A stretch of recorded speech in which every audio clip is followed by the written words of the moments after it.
Assalamualaikum and hello to all students. I hope you are doing fine.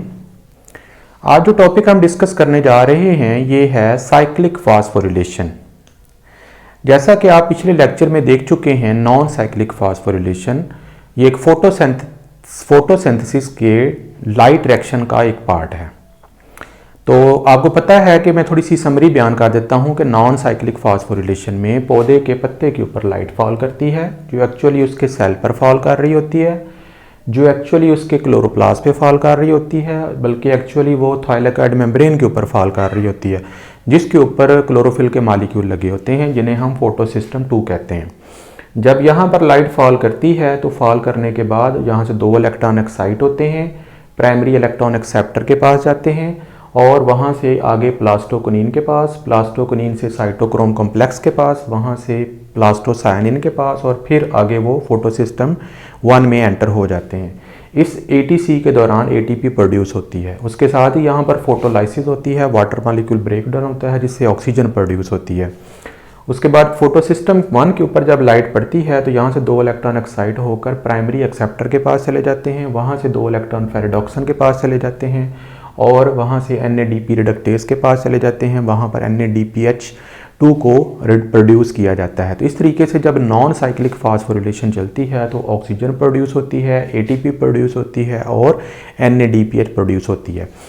तो जैसा कि मैंने पहले भी आपको बताया है कि ATP और NADPH हाई एनर्जी मॉलिक्यूल हैं जिनको आगे डार्क रिएक्शन यानी केल्विन साइकिल में इस्तेमाल किया जाएगा। अब वहाँ पर असूल ये है कि ATP जो है वो ज़्यादा इस्तेमाल होती है और NADPH के मॉलिक्यूल कम इस्तेमाल होते हैं। तो ओवरऑल इक्वेशन में अगर मैं बताऊँ, एक केल्विन साइकिल में 9 मॉलिक्यूल ATP के यूज़ होंगे और 6 मॉलिक्यूल NADPH के इस्तेमाल होंगे। जब पौधा केल्विन साइकिल चलाता है, डार्क रिएक्शन चलाता है, तो ATP जो है वो जल्दी, क्योंकि बहुत ज़्यादा उसके मॉलिक्यूल इस्तेमाल हो रहे होते हैं, तो वो जल्दी कंज्यूम हो जाती है क्योंकि उसके मॉलिक्यूल ज़्यादा इस्तेमाल हो रहे होते हैं, जिसके नतीजे में सेल के पास NADPH की मिकदार, क्योंकि वो 6 मॉलिक्यूल इस्तेमाल होते हैं, कम इस्तेमाल हो रहे होते हैं, तो वो बच जाते हैं। जब सेल के पास NADPH के मॉलिक्यूल ज़्यादा हो जाते हैं तो सेल जो है, पौधा जो है, वो अपनी नॉन साइक्लिक फास्फोरिलेशन को टेम्पोरेरली शॉर्ट पीरियड ऑफ टाइम के लिए साइक्लिक फास्फोरिलेशन में कन्वर्ट कर देता है। तो आइए ये देखते हैं कैसे होता है। तो सबसे पहले जब पौधे को ATP की ज़्यादा ज़रूरत होती है, NADPH की मिकदार ज़्यादा हो जाती है, तो उसको प्रोड्यूस करने के लिए फोटोसिस्टम 2 जो है इसको मुकम्मल तौर पर बंद कर दिया जाता है, लेकिन ये टेम्पोरेरली किया जाता है। यहाँ पर ना तो इलेक्ट्रॉन एक्साइट होंगे, ना ही वो प्राइमरी इलेक्ट्रॉन एक्सेप्टर के पास जाएंगे, सिर्फ फोटोसिस्टम 1 को इस्तेमाल किया जाएगा। अब यहाँ पर देखें, जैसे ही लाइट जो है वो इलेक्ट्रॉन एक्सेप्टर के पास पड़ेगी, यहाँ से 2 इलेक्ट्रॉन एक्साइट हो जाएंगे। जब ये 2 इलेक्ट्रॉन एक्साइट होकर निकलेंगे तो आगे प्राइमरी इलेक्ट्रॉन एक्सेप्टर मौजूद है जो कि प्रोटीन है, ये 2 इलेक्ट्रॉन को एक्सेप्ट कर देगा। ये जो 2 इलेक्ट्रॉन हैं ये आमतौर पर पहले इस तरफ जाते थे, पहले इसको दिया जाता था, 2 इलेक्ट्रॉन फेरेडॉक्सन को दिए जाते थे, वो 2 इलेक्ट्रॉन जो है वो NADP रिडक्टेज को देता था, लेकिन ये प्रोसेस हो रहा था नॉन साइक्लिक फास्फोरिलेशन में। हमने यहाँ पर इसको फॉलो नहीं करना, हमने इस तरफ आ जाना है। तो जो पौधा है, जो प्लांट के सेल हैं, जो क्लोरोप्लास्ट हैं, वो इस नॉन साइक्लिक फास्फोरिलेशन को साइक्लिक फास्फोरिलेशन में स्विच कर देते हैं। स्विच करने के बाद अब ये जो मॉलिक्यूल है, जो मैंने डॉटेड लाइन लगाई है, इससे FD को यानी फेरेडॉक्सन को उठाकर मैं यहाँ पर ले आया हूँ, यानी इसको हमने स्विच कर दिया है अपोजिट डायरेक्शन में।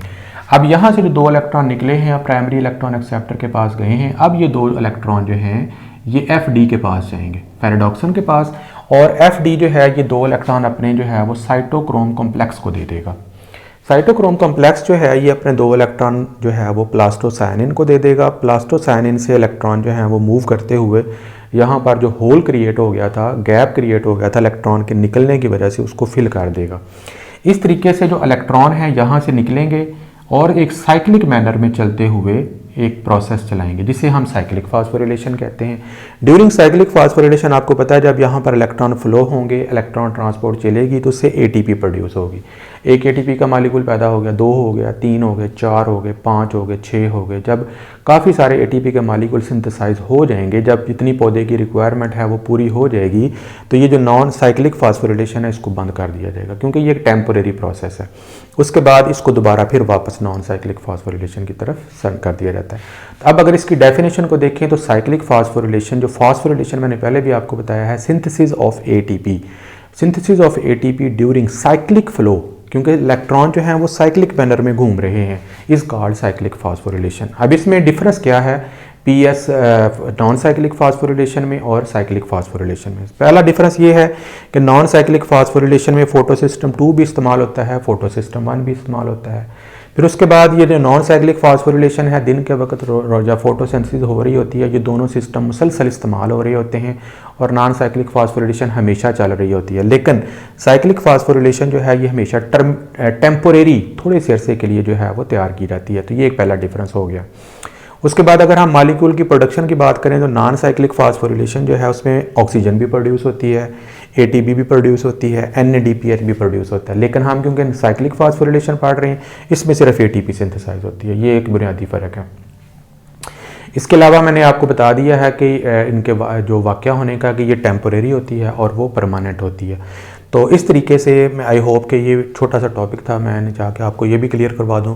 तो थोड़ा सा फ़र्क है साइक्लिक फास्फोरिलेशन में और नॉन साइक्लिक फास्फोरिलेशन में। Non cyclic phosphorylation synthesis of ATP during non cyclic electron flow is called non cyclic phosphorylation. Synthesis of ATP during cyclic electron flow is known as cyclic phosphorylation. ये दोनों process जो हैं ये photo phosphorylation भी कहलाते हैं, क्योंकि ATP की सिंथेसिस जो है वो लाइट की मौजूदगी में हो रही होती है, during the process of chemiosmosis के ज़रिए हो रही होती है, और ये थाइलेकॉइड मेम्ब्रेन के ऊपर हो रही होती है। तो आई होप कि ये लेक्चर आपको क्लियर हो गया होगा। See you in the next lecture, bye.